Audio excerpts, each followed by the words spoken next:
محور حسین، یہ سبز حلالی پرچم پرچم ستارہ و ہلال، یہ رہبر ترقی و کمال بھی ہے، یہ ترجمان ماضی بھی ہے، یہ شان حال جان استقبال، اور اس پہ سایہ خدائے ذوالجلال بھی ہے۔ معزز مہمان گرامی، دیگر مہمان گرامی، اساتذہ کرام اور میرے ہم مکتب طالب علم ساتھیوں، السلام علیکم ورحمۃ اللہ وبرکاتہ۔ آج میں جس موضوع پر اپنے خیالات کا اظہار کرنے جا رہا ہوں وہ ہے جشن آزادی۔ جناب صدر، آج اسلامی جمہوریہ پاکستان کا یوم آزادی ہے کہ پوری قوم، میں اور آپ آج خوشی سے معمور نظر آ رہے ہیں، اور آج کا دن ہماری قومی زندگی کا سب سے قیمتی دن ہے کہ آج ہم نے آزادی جیسی بے پایہ دولت کو حاصل کیا، اور عظیم قوموں کی نشانی ہے کہ وہ اپنے قومی دن کو جوش، جذبے، آن، بان، شان اور تُس کے احتشام سے مناتی ہیں، اور یہی وہ دن ہے جو ہم خوشی و مسرت سے منا رہے ہیں۔ جناب صدر، دمک رہا ہے جہاں میں وہ میرے فن کی طرح،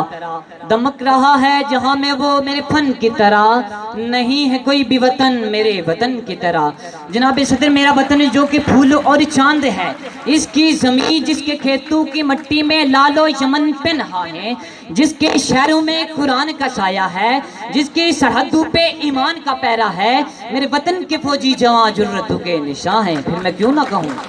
میری پہچان پاکستان، میرا ایمان پاکستان، میری یہ آن پاکستان، راہ حق کی منزل میں میرا سامان پاکستان، میری عزت اسی سے ہے، میرا عرفان پاکستان، غموں کی بھیڑ میں ہے شاد میرا پرسان پاکستان، اقبال کا تصور پاکستان، قائد کی جد و جہد پاکستان، فاطمہ جناح کا پیارا پاکستان۔ جناب صدر، آئیں میں آپ کو بتاؤں کہ پاکستان کی تحلیق کا ایک عام راز کیا تھا۔ قائد اعظم محمد علی جان فرماتے ہیں کہ میں اس کشمکش میں تھا کہ تاریخ پاکستان میں شامل ہونے کے لیے ہندوستان جاؤں یا نہ جاؤں۔ قائد اعظم قسم کھاتے ہیں کہ مجھے جاگتے ہوئے اللہ کے رسول کی زیارت ہوئی، میرے آقا نے فرمایا تو ہندوستان جا، تجھ سے کچھ کام لینا ہے، اور اسی حکم کی بنا پر میں ہندوستان آیا، اور یہاں مجھے علامہ اقبال سے روحانی فیض ملا، اور یہ مرد مہاجر ظلمت شب میں اپنے کاروان کو لے کر اس عزم سے نکلے کہ اپنی قوم کو پھر سے وہ یہ سریا تک پہنچا کر دم لینا ہے۔ چنانچہ انہوں نے وشگاف الفاظ میں کہا،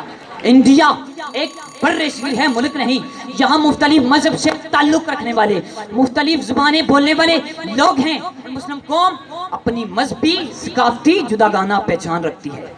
اس طرح پاکستان کے حصول کے لیے سیاسی دعوت شروع ہو گئی، اور بر صغیر کے کونے کونے سے صدا اٹھنے لگی، لے کے رہے گے پاکستان، بن کے رہے گا پاکستان، پاکستان کا مطلب کیا، لا الہ الا اللہ۔ بقول شاعر،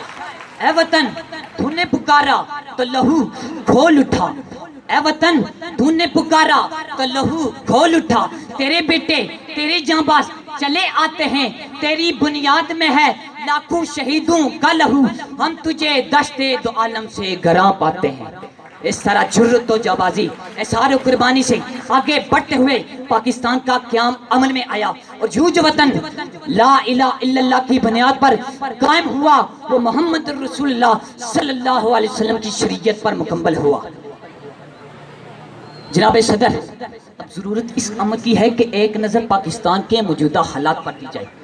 جو پاکستان اتنی محنتوں اور کوششوں سے حاصل کیا گیا تھا، کیا یہ وہی پاکستان ہے جو علامہ اقبال کی خوابوں کی تعبیر تھا؟ کیا یہ وہی پاکستان ہے جو قائد اعظم محمد علی جناح کی محنتوں کا ثمر تھا؟ آئیے آج عہد کریں کہ اپنے پاکستان کو دشمن کی ناپاک سازشوں سے بچانے کے لیے کسی بھی قسم کی قربانی دینے سے دریغ نہیں کریں گے، کیونکہ ہمارا تعلق اس کام سے ہے جو جیسے جبر مٹاتی ہے، ظالم کو مار بھگاتی ہے، ہم موت کو آنکھ دکھاتے ہیں، ہم تیغ سے کب گھبراتے ہیں۔ اقبال نے بھی تو فرمایا، ہم توپ سے بھی لڑ جاتے ہیں، ہم توپ سے بھی لڑ جاتے ہیں، اور